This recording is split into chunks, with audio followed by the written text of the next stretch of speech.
Singapore was meant to be redemption. Instead, it became revelation. Hamilton's voice over the radio didn't just report a failure, it confirmed a collapse. And now, the most famous team in motorsport stands on the edge of implosion. At Maranello, problems rarely begin on the circuit. They begin in the silence of design rooms, in the gap between what engineers dream and what reality allows. The SF-25 was conceived as the car that would restore Ferrari's honor. Months of simulations, thousands of hours of wind tunnel tests, and a philosophy built on two sacred words, _efficiency and elegance. The design brief was bold: reduce drag, tighten the packaging, find speed through purity. And for a time, it worked. The car's lines were stunning, its numbers impressive. But in Formula One, beauty often hides fragility. Beneath its sculpted skin, the SF-25 carried a compromise that no one wanted to acknowledge. The trouble lay deep within its structure, a series of aerodynamic choices that starved the car of cooling capacity. To achieve the gains in straight-line speed that Ferrari so desperately wanted, engineers had narrowed the brake ducts and tightened the underfloor geometry. Airflow, the car's lifeblood, was squeezed and redirected to serve drag reduction. On paper, the difference seemed negligible, a few millimeters here, a few degrees there.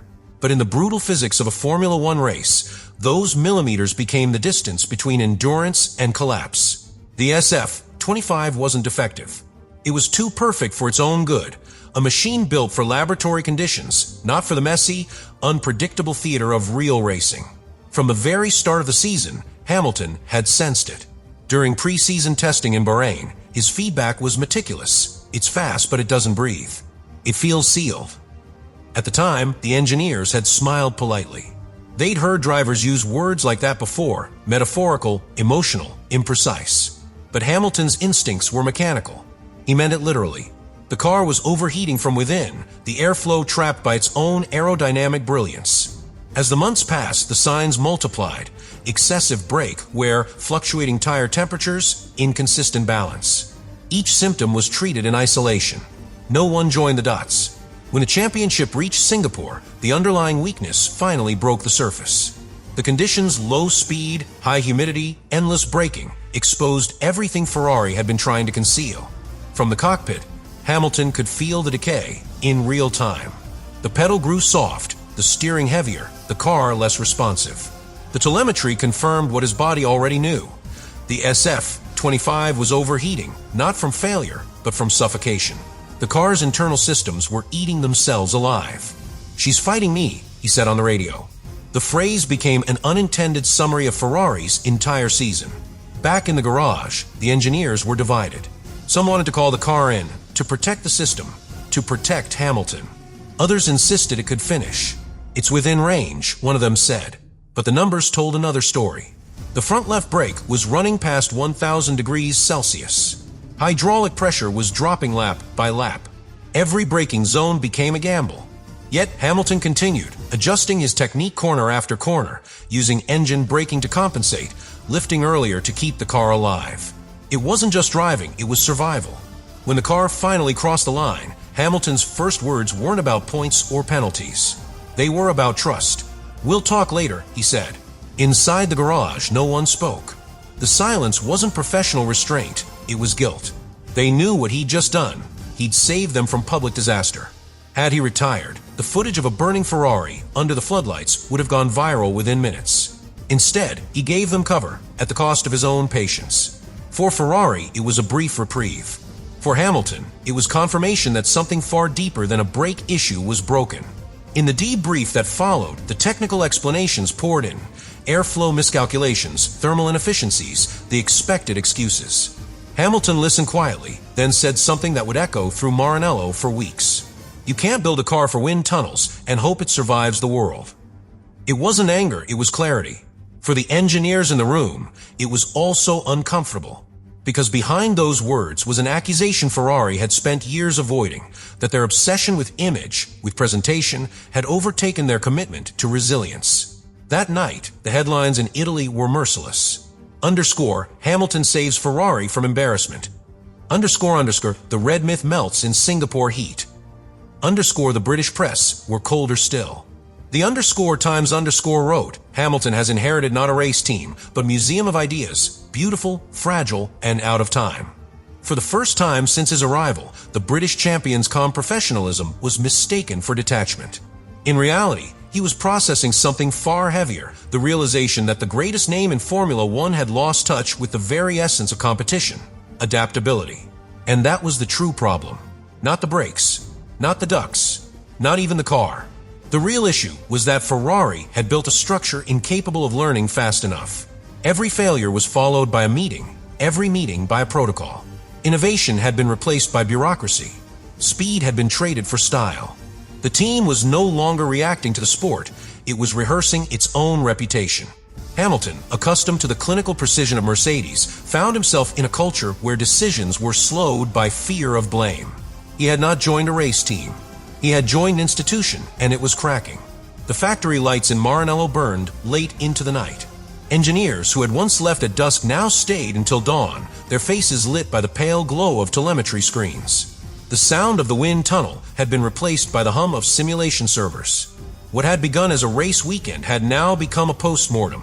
The SF-25 had not simply underperformed, it had exposed the limits of Ferrari's modern engineering philosophy. Inside the technical analysis room, a banner on the wall read "We build for victory." Beneath it, the engineers pored over the data that told a story of defeat. The first stage was reconstruction.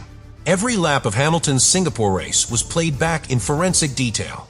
Brake pressures, disc temperatures, hydraulic flow, hundreds of variables displayed as colored lines across the screen. One line in particular drew everyone's eye, the front left brake temperature spiking violently beyond 1,000 degrees Celsius before flatlining. That was the moment Hamilton had said, "No brakes, mate." It wasn't exaggeration. It was physics reaching its limit. The car's design had failed, not because of negligence, but because its creators had placed faith in numbers that didn't account for reality. Ferrari's engineering team gathered in silence as the technical director presented the results. "We have thermal saturation," he began. "The ducts are insufficient. Airflow separation at low speed prevents cooling. The system is suffocating." The explanation was simple, the implications devastating. Months of design work had led to a car that couldn't cool itself under racing conditions. The very features that made it aerodynamic, the sculpted side pods, the slim brake intakes, the compact chassis, had turned it into a heat trap. In Maranello's endless pursuit of aerodynamic purity, they had created a machine too delicate to survive the chaos of Formula One. Fred Vasseur sat at the head of the room, arms crossed, expression unreadable. Around him, engineers debated causes and countermeasures.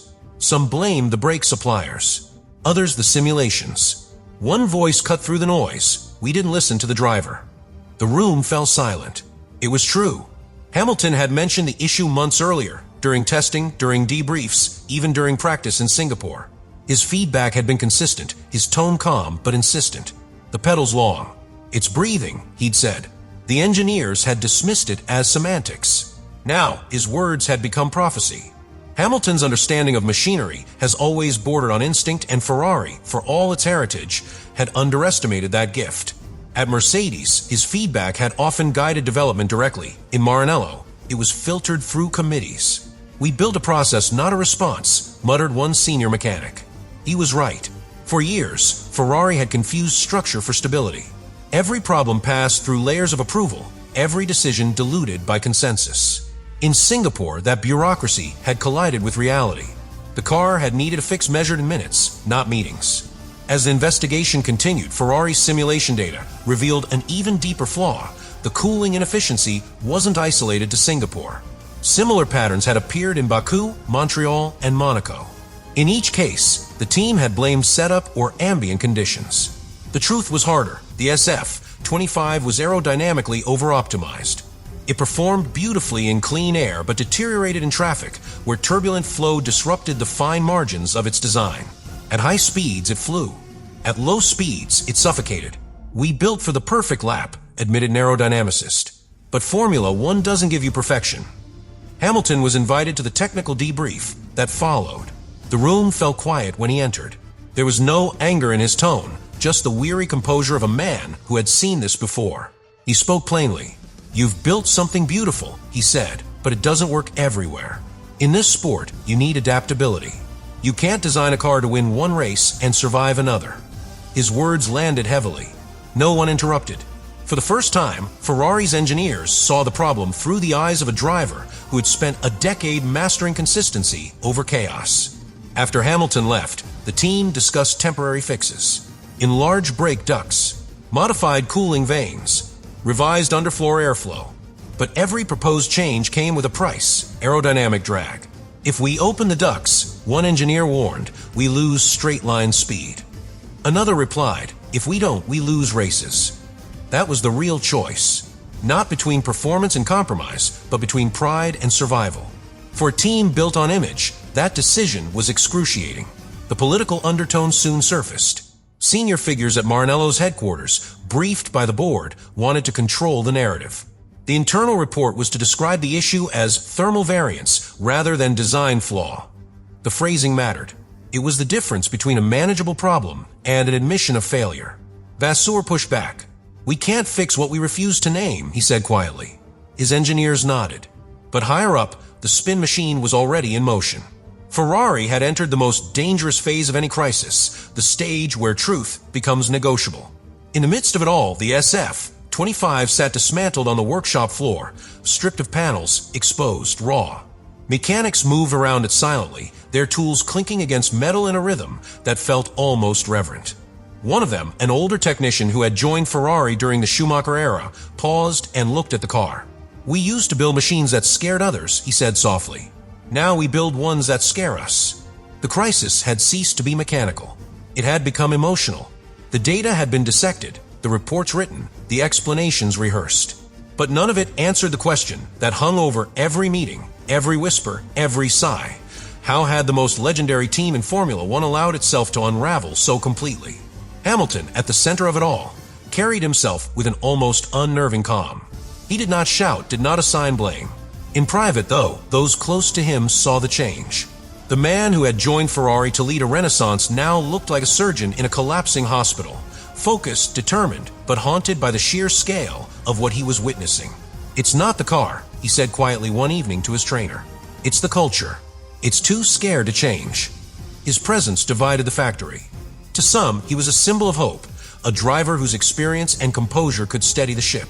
To others, he was a mirror reflecting every flaw they had tried to hide. Ferrari's younger engineers admired his clarity.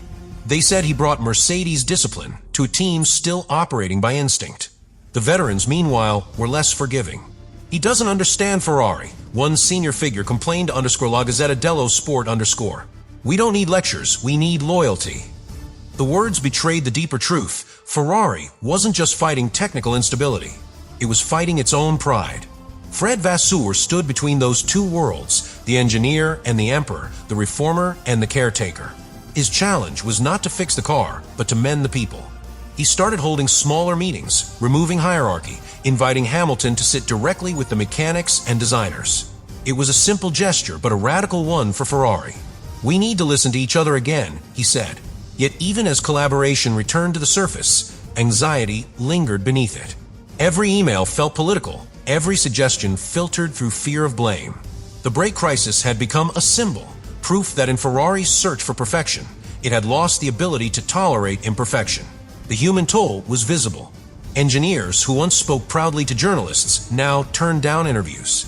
Mechanics began staying late, not because they were ordered to, but because they couldn't bear the thought of leaving unfinished work. One young technician admitted, "It feels like we're building something that's already broken." Another confessed that he had stopped wearing his team jacket in public, not out of shame, but to avoid the questions. "Everyone asks about Lewis," he said. "They think he's angry. He's not. He's disappointed." Hamilton's disappointment was different from frustration. It was quieter, deeper, almost parental. He had seen great teams fall before, McLaren's slow decline, Mercedes' brief stumbles, but nothing quite like this. "They don't realize how fragile they've become," he told a British reporter off record. "It's like watching a great musician play out of tune and not hear it." That remark, though private, soon spread through the paddock, fueling rumors that he was losing faith in Ferrari's leadership. Inside Maranello, it landed like a wound. The truth was simpler. Hamilton still believed in the team, but not in the way it was being run. The tension reached its peak in a debrief 3 weeks after Singapore. Hamilton sat with the core engineering group, the same people who had designed the SF-25. The atmosphere was brittle. When asked about his expectations for the upcoming race in Austin, he didn't talk about results. He talked about accountability. "We don't need to be the fastest car," he said. "We need to be the most honest one. The car doesn't fix itself if the people behind it won't face the problem." His tone was soft, but every word struck with surgical precision. Some in the room looked down, others nodded silently. For Ferrari, that moment was as painful as it was necessary. In the days that followed, Vasseur made a rare public statement calling Hamilton the voice we needed. It was a diplomatic sentence with a deeper meaning. Within the team, some resented it, others understood it completely. Ferrari had spent years surrounding itself with optimism, afraid of criticism from within. Hamilton had broken that silence. He had confirmed what many had whispered but few had dared to say aloud, that Ferrari's greatest weakness wasn't speed or reliability. It was denial. Outside the factory gates, fans continued to gather, draped in red, waving flags, chanting _Forza Ferrari _ as if to will their heroes back to life. But inside, those same colors now felt heavy. Mechanics described the factory as a cathedral of ghosts, filled with reminders of what once was. The photos of Schumacher, the trophies in the hallway, the smell of oil and carbon, everything that had once inspired pride now served as a reminder of distance. The glory days weren't gone. They were simply unreachable under the current weight of expectation. For Hamilton, the tragedy of Ferrari was that it still believed it was chasing greatness, when in truth it was chasing memory. He respected the passion, the heritage, the emotion, but he knew emotion without structure collapses under pressure. In private, he began keeping a notebook filled with observations, notes on communication, workflow, morale. It wasn't blame. It was preparation. If Ferrari wouldn't change for him, he would at least be ready to rebuild it when it finally broke.